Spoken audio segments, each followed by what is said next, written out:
tubigan at saka tabunan. So, yun po yung magiging kalalabasan. Nakalinya po yung mga seeds. So, ito po yung compare naman sa sinabo, buhol-buhol. So, kung pag napapansin nyo sa nakalinya, mas madali siya i-transplant. So, pag ito pong pinotas, pag nasa punlaan pa, dikit-dikit sila, and then mag-aagawan sila ng nutrients. So, kailangan natin i-transplant. Yung iba, gumagamit ng dahon ng saging, tutusugin lang ng tingting. Pwede na kayo mag-transplant doon. Or yung newspaper, papel, roll yun lang, tapos staple, pwede din po. Or yung mga disposable cups, hindi po yung disposable. Yung sa compartment na po. So, isang buto sa isang butas. Yun po yung ratio ng pagtatanim. So, hindi sila mag-aagawan ng nutrients. Naka-compartment siya. And pwede siya magtagal dito hanggang mismong pagtatanim. So, yun po yung advantage. So, ganoon din po yung gagamitin natin sa seedling tray. Soil mix din po. So,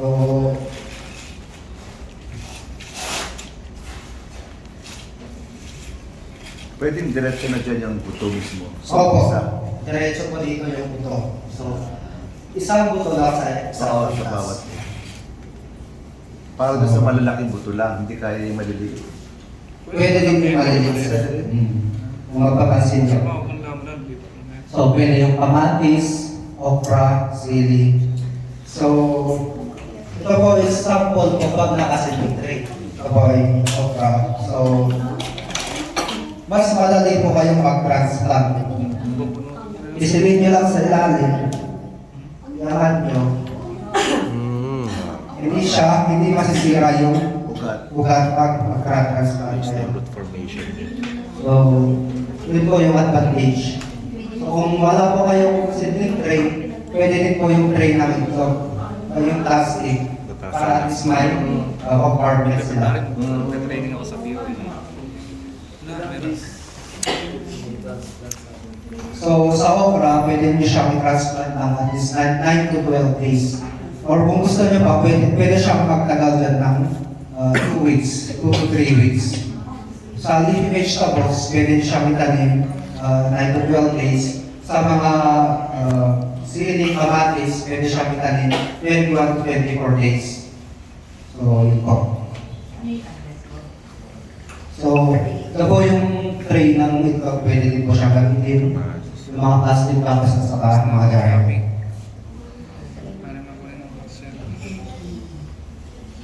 So, sino lang nagtatanim dito ng ampalaya, kalabasa? So, sa pagtatanim ng ampalaya sa kalabasa, yung tulis ng ampalaya, kalabasa, yun po yung itutusok natin sa lupa. Yung iba, baliktad yung pagtatanim. Ito po yung tinutusok. So, ang mangyayari dyan, mag-a-adjust pa po yung seedlings. Iikot pa yan bago siya lumabas. So, medyo matatagalan na siya lumabas or lumabas. So, tutusok niyo yung may tusok, dito lalabas yung mismong ugat. So, yun po. Ang palaya, ang pasa, yung pundol, basta yung may patulis. So, ito po, nursery. So, kahit simple lang na nursery, kahit net lang, para at least may protection yung ating mga seedlings, doon po tayo magpupunta. So, yung mga seedlings kasi, maselan, konting hangin lang, or konting insekto, pwede siyang magkasakit, or pwede siyang magkatay. Konting hangin, pwede siyang magbuwal. So, kailangan siyang palaguin sa nursery hanggang itanim siya. So, yung iba, nursery house talaga yung ginagamit, pero sa mga maliliit na taniman, okay lang kahit maliit na nursery, basta may protection yung ating mga seedlings.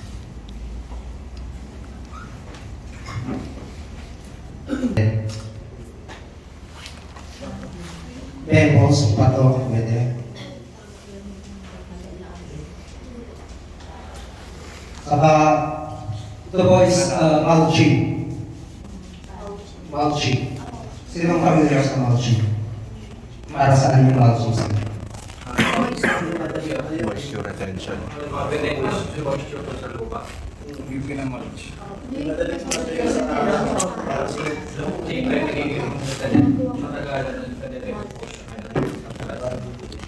So, ang pinaka-main functions ng mulch is para maiwasan yung damo. So, hindi tutubo yung damo, yung seedlings lang. So, tama ni sir para i-retain yung moisture sa lupa mismo. Yan po yung mulch. Yung iba gumagamit ng plastic mulch, yung iba gumagamit ng iba, pinilig na bunot. Basta may cover natin yung paligid ng ating halaman. Yun po yung mulching. Saka pagbabalag.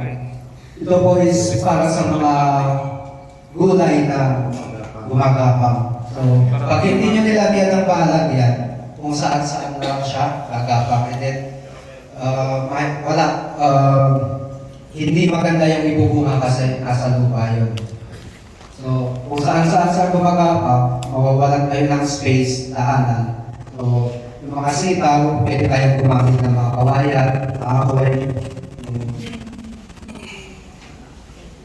Sa kamatis, kailangan din niya ng yung kamatis na medyo malago, F1, kailangan din niya ng balag. So kahit kawayan lang sa gitna, para at least may support. So kung maraming po kayong kamatis nyo, pwede din po kayong gumamit kung sa picture.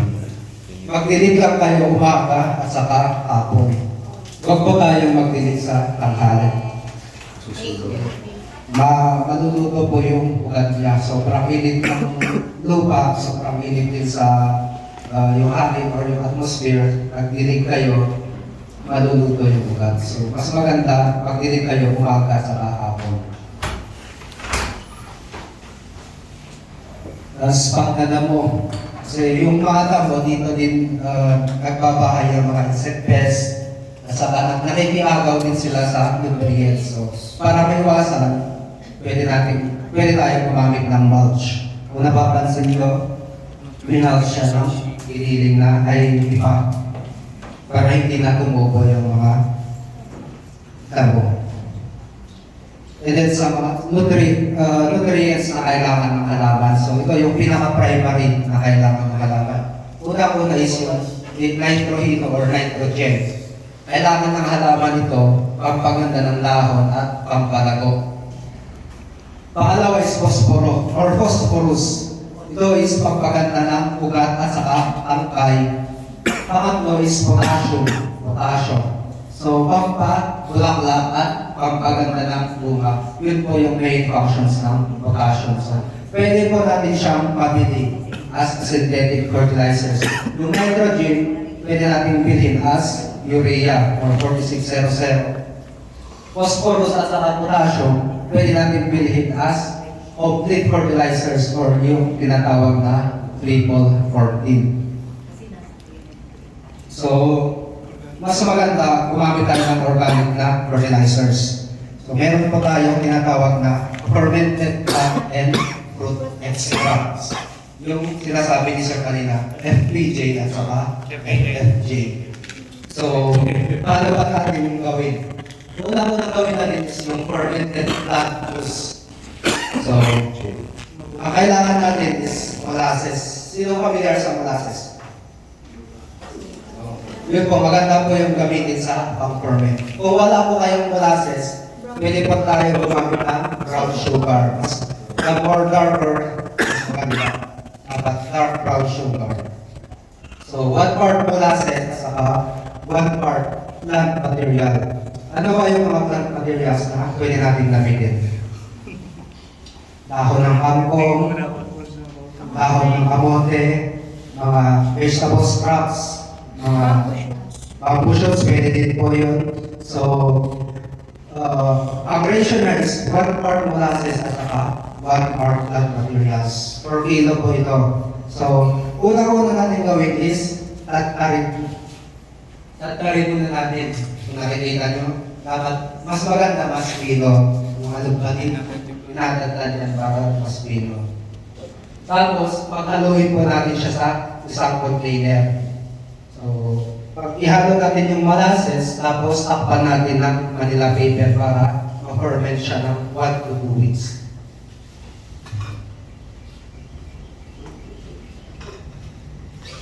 So, dapat mahigpit at matibay yung pagtali natin para hindi siya pasukin ng langaw.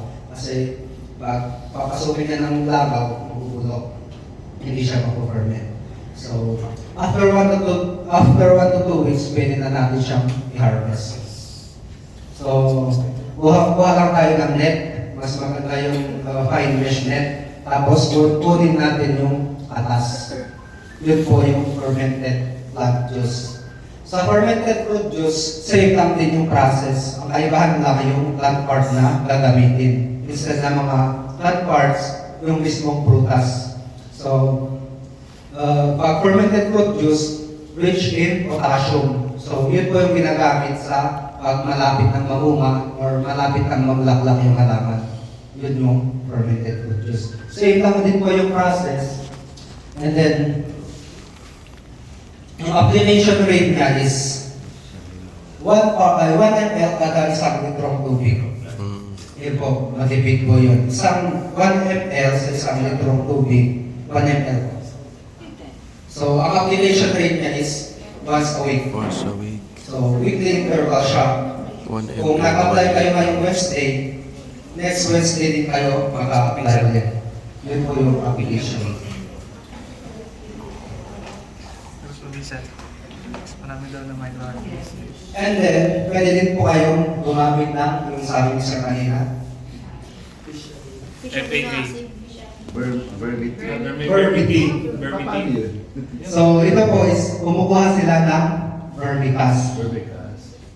Tapos, ipapagat nila sa tubig. Mas maganda po may aeration. Kung meron kayong, ano yun? Aerator. Para bumula yung tubig. Para hindi siya babaho pag may aerator siya. So, overnight na ibababad yung vermicast, tapos pinabukasan, pwede mo nang i-harvest yung tubig. Yun yung gagamitin mo sa pagdilig. Tapos pag-harvest mo, pwede mong lagyan ulit, and then ibabad mo ulit for another night. Ganun po yung Ilang paggawa gamitan ng yan? vermicast. Vermity. Yung iba, pwede din po kayo gumamit ng chicken manure or cow manure. Pwede po natin siyang ibaba. Kaso, medyo mabaho nga sa. So, yung iba, mas prefer talaga yung vermicast. Pwede siyang gamitin sa hydroponics. Hindi ko masabi siya kasi pag vermicast lang, kulang po yung nutrients ng vermicast para mag-support sa pangangailangan ng halaman hanggang sa harvest. And mapunta na tayo sa mga pests and diseases ng halaman. Ito is mga common pests na nakikita natin. So, mga larvae, mga uod. Ito po is mga larvae po siya ng mga moth, mostly moth. Pero yung destructive phases nila, yung uod pa lang sila. So, ang pinaka-effective na control ng common pests is monitoring at saka unpicking. Ito po yung pinaka-effective. Dapat lagi kang monitor yung talim nyo. Kung may nakita kayong uod, ang talim nyo na everyday, kailangan nyo i-monitor. Para kung may nakita kayong aphids, sprayan nyo na. Ito po yung effective na control. So, sa pag-i-spray, meron po tayong organic or botanical na pwedeng gamitin. Kung meron po kayong tanglad, Citronella. 250 grams ng tanglad or citronella, i-blender po natin siya sa 1 litrong tubig. So, i-collect po natin yung katas, yun po yung i-mix natin sa 16 liters na knapsack sprayer. Pwede po natin siya i-spray pag may infestations na ng mga insekte sa ating mga taniman. So, Citronella lang pala. So, mas maganda talaga pag intercrop tayo or palibutan natin yung halamanan natin ng herbs and spices. gaya ng na-discuss natin kanina, sila yung nagtataboy ng mga insect pests.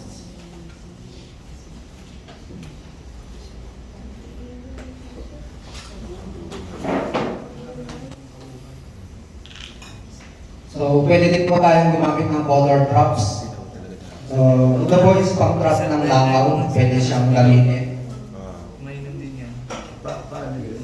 Parang sa So, yung kulay dilaw, sila yung nag-attract ng mga insekto. So, na-attract yung mga insekto sa kulay dilaw, pag lumapit sila, didikit. Kaso ang problema natin sa color drops, magastos. magastos. Lahat ng mga insekto, Pati bubong Pati na yung pag pati yung mga beneficial, Mga pollinators, madadali. madadali.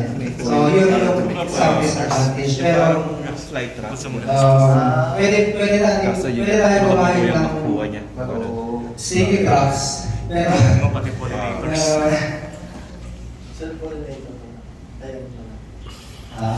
pero 50 medyo grams. ginagamit. Kaso medyo mahal yun. Isang litro So, ng tubig. pwede tayo gumamit ng color traps, pero huwag masyado. Lagyan mo lang. Huwag every cropping season. Kasi pati baka mga beneficial insects madadali. Mabunos. Naparo-paro lahat ng huli. So, ito po is bagging. So, para kahit may mga insekto, at least hindi nila madadami siya mga putas or yung mga pipino, palaya. Pero, i-try nyo, kung gusto nyo mag-bagging, mas maganda pag net yung gamitin nyo. Kung meron kayong sirap lambo, pwede nyo ikat, yun yung gamitin yung pag-wrap sa mga palaya. Kasi dito sa Dario, pag umulan, malulusaw yan. Tapos, di ba, pag may wrap siya, mag-iiba yung kulay. Yung iba, magiging magiging puti or pale green. Pero sa pag-net yung ginamit nyo, Aerated. nakakapasok pa rin yung sunlight at saka yung hangin. So, hindi mapabawasan yung kulay at saka quality ng fruits niya. Pag pet bottle naman, iinit. Naluluto siya. Kulog na siya. Hindi siya makamugal. Bababa yung population ng ating pollinators. So, pag nagtanim ka, lalo-lalo na sa mga namungunga, mga kalabasa, pipino, pag hindi yan namunga, ibig sabihin, wala siyang pollinator. So, pwede natin siyang ayaw mismong mag-pollinate. So, ito ang kalabasa is meron tayong male and female flowers. So, parehas din siya ng palaya, parehas din siya ng Pakwan. pakwan, opo. Tapos yung pipino. So, meron siyang male and female flower. Ito yung female. Meron siyang ovary. Doon nabubuo yung bunga niya.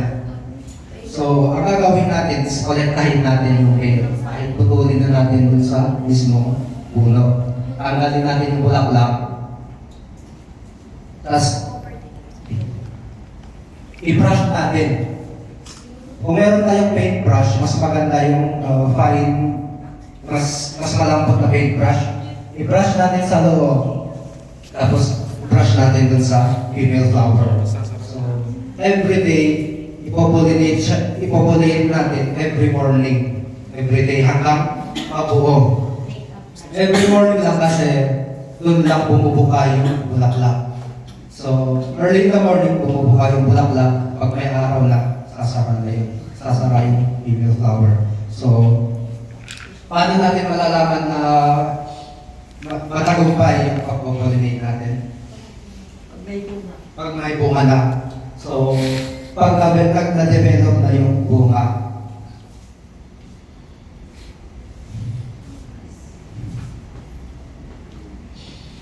kasi pag hindi siya na-pollinate, manidilaw lang yan, saka mahuhulog. Ibig sabihin, hindi successful yung pollination natin. So, pag na-develop yung bunga, pwede na natin itigilin. Antayin na lang natin na mag-mature.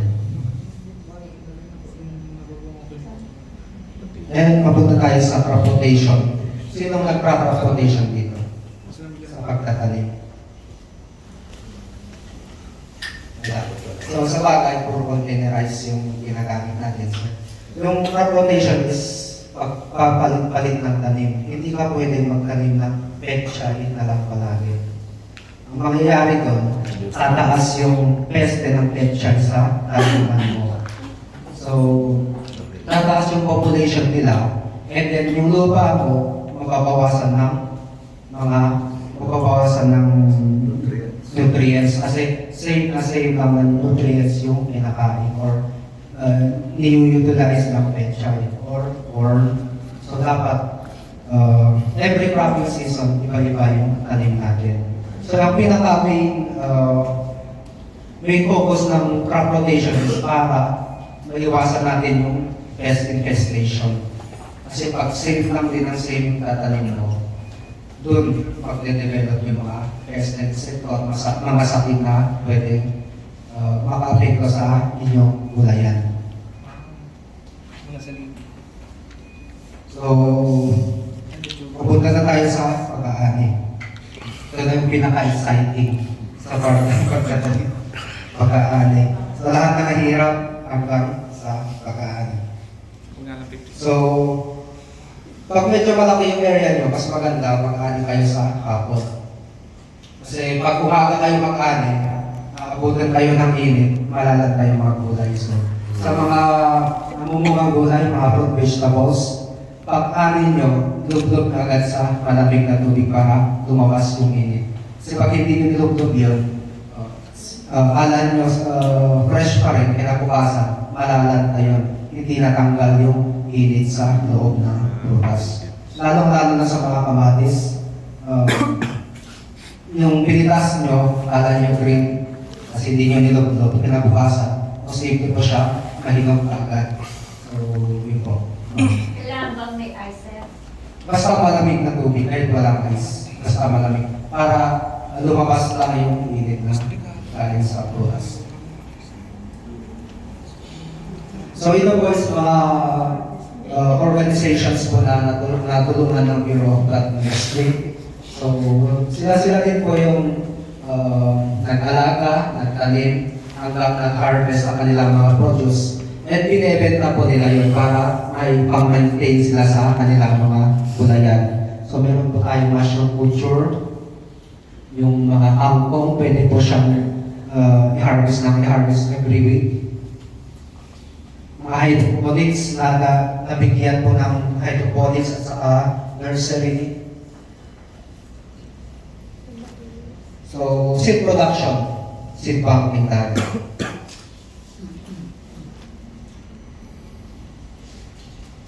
So, sa seed production lang naman is, ang kailangan doon is, maganda yung pagpapalago mo ng halaman.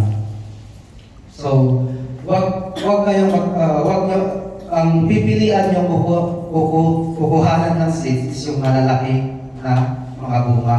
Wag nyo kuhanan yung maliliit.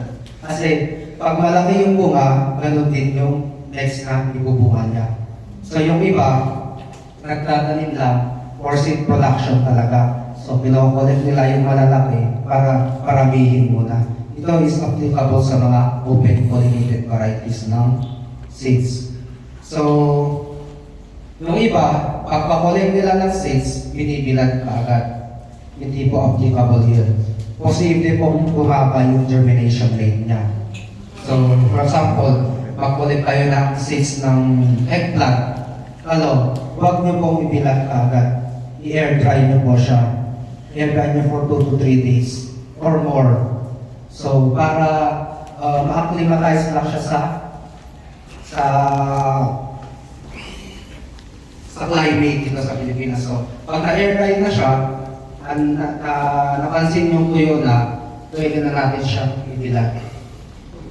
Ilagay po natin sa net, yung fine mesh, tapos pwede natin siya ibilan.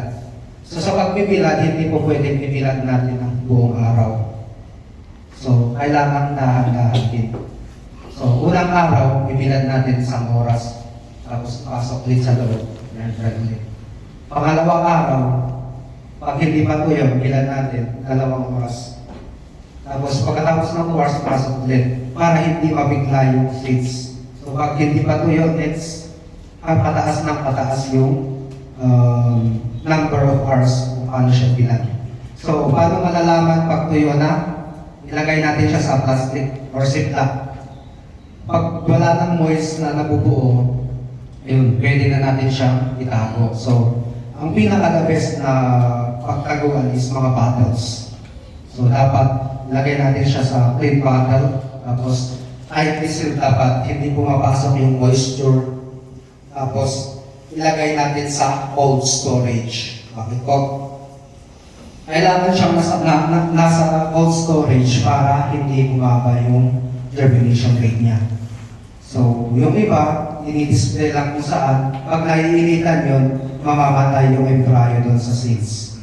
So, dapat, mas maganda ilagay sa lagayan ng gulay sa ref. Pwede po doon. Pwede siyang mag-last ng 6 to 12 months nang mataas pa rin yung germination rate niya. So, yun po.